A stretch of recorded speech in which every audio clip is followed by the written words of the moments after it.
Signs, tignan po natin kung ano ang mensahe para sa iyo ngayong araw. Keep in mind po na ito ay general reading lamang, so hindi po lahat ay makaka-relate, so be open-minded.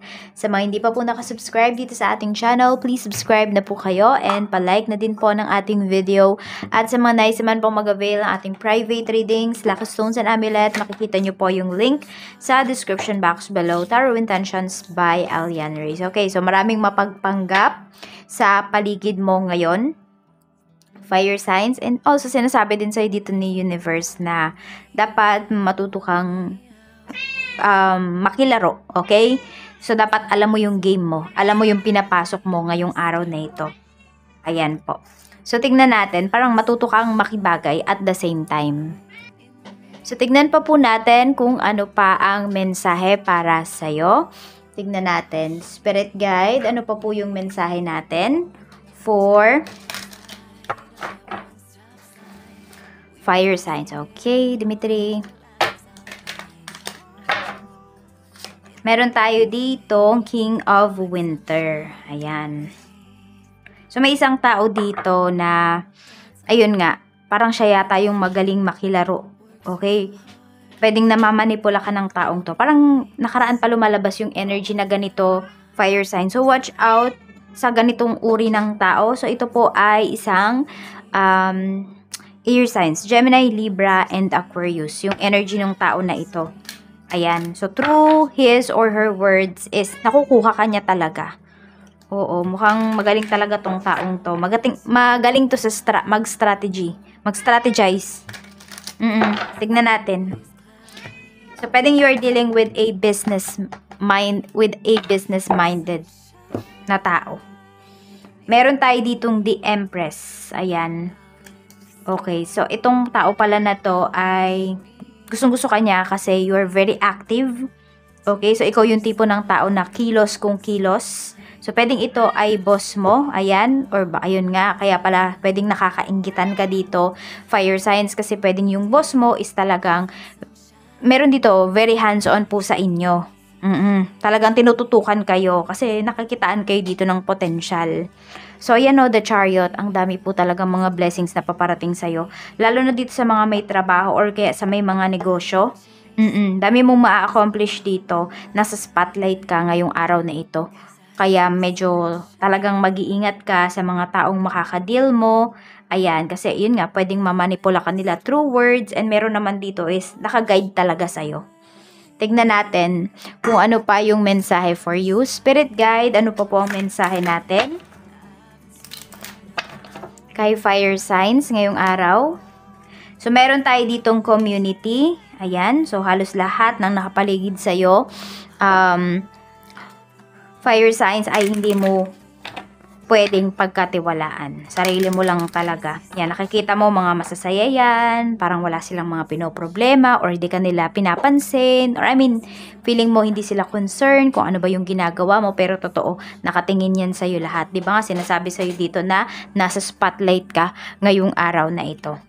So, basta wag kang maniwala sa mga nakikita mo ngayong araw.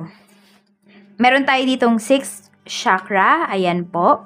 So, talagang merong tao dito na hindi ka naman niya minamanipula, pero more on nakikita ko talaga may tinuturo sa'yo yung taong to. So, kung unbalance kasi yung 6th chakra ng tao na yun, ayun, pwedeng blinded siya dun sa, pwedeng sa inggit na nararamdaman niya sa'yo, or ikaw tong blinded na bablock yung mga positive energies. Okay? And also yung mga naiisip mo. Para bang napaka-foggy ng iyong isipan ngayong araw. Kung nararamdaman mo yan, ayan, balance mo yung iyong 6th chakra. Try mong mag-meditate. Yan. Or parang paganahin mo talaga yung isipan mo, mag-read ka ng books, ganyan. Meron tayo ditong walking away. Ayan po. So, meron naman dito, maaaring nagpa-procrastinate. Okay, so meron kasi tayo ditong walking away. Pero hindi ikaw yung nagpa-procrastinate dito. Kung hindi, pwedeng yung kadil mo. Ayan, parang masyado siyang na-overwhelm sa'yo. Yun yung nakikita ko dito, fire sign. So, parang hindi siya makaagad o hindi siya makakilos, ganyan. Kasi, ewan ko, basta na-overwhelm siya sa'yo, nai-intimidate siya sa'yo. Yan yung nakikita ko dito. Ayan, kaya parang tumatakas yung taong to. Parang sa'yo na lahat, inasa lahat. What is the Chariot? We have patience. Ayan. So, meron ka naman talagang i-harvest. Lalo na ngayong araw na ito.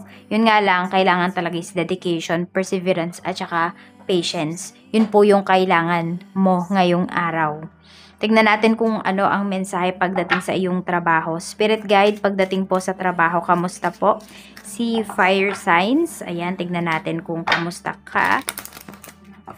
Pagdating sa work. Okay. So, marami talagang tao dito na parang kumakalabit sa'yo, tina-trigger ka. Gusto nilang sabihin natin, masabi na, ito talaga yung totoo mong ugali. Uy, ito talaga yung totoong ugali ni fire signs, ganito talaga siya, etc. So, may mga tao na gusto ka talagang siraan.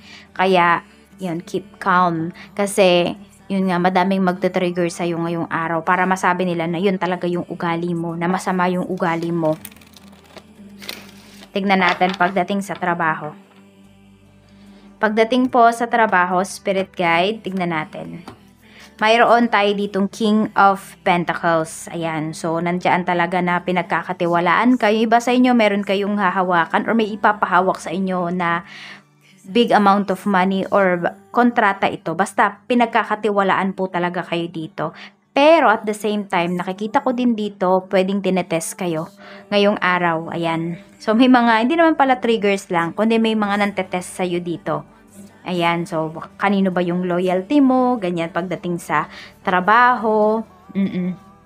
Tapos, ito din, very marami sa inyo is self-sufficient po kayo. Yan. At saka ito, mukhang may salary increase kayo dito. Tignan po natin, spirit guide, and more on talaga yung stability, yung tiwala. Yan. Pagdating sa negosyo, temperance. So, parang ito yun, no? Success kasi to. Kaya lang pinaghihintay po talaga kayo ni universe. Kasi hindi daw talaga siya pwede na sugod lang kayo ng sugod. Hindi pwede na mabilis lahat yung mga pangyayari. Pero meron po sa inyo dito ha, mabilis talaga yung pangyayari. I mean, matagal kayo naghintay tapos nung, ayun na, tuloy-tuloy na siya at mabilis na. Ayan po. Pero kailangan yung i-clear yung mind ninyo dito para sa mga decision makings ninyo ngayong araw pagdating sa inyong negosyo. Ayan po. Temperance. Ayan o. Diba? Parang may sinasalin kayo na something. Di ko alam kung ano ba yung binibenta nyo. Pero meron ako nakikita na parang dishwashing liquid ba yan? Kasi parang may sinasalin po kayo.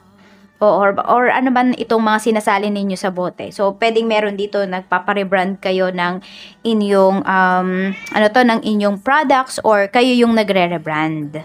Okay, tignan natin pagdating naman sa pera. Ayan po. So, umiiwas kayo dito ngayon sa mga parang biglaang gastusin, fire sign. So, nagiging maingat kayo pagdating sa inyong kaperahan. And also, nakikita ko din dito, mukhang may nilalaban kayong pera. Mukhang matagal nyo na itong hinihintay. Ayan. So, parang hindi mo na nga alam kung may nilalaban ka pa ba dito or wala na. Pero ayan po kasi, buo pa rin yung loob ninyo dito. So, nafe-feel nyo talaga na makukuha nyo pa rin yung pera na ito. Ayan. So, tignan natin pagdating naman sa love life. We have 2 of cups. So, maganda naman yung pinapakita dito pagdating sa relationship ninyo. May success naman po talaga. So, marami sa inyo is magiging successful naman yung usapan ninyo or sabihin natin, mag-umpisa kayo ng matiwasay ng person mo sa pag-uusap. Matatapos po yan na happy kayo, na all smiles kayo dito. Oo, wala naman akong pag-aaway na nakikita. Yun lang talaga, kailangan maging mapagpasensya. So, ito yung the snake na sinasabi. Hindi po yan third party.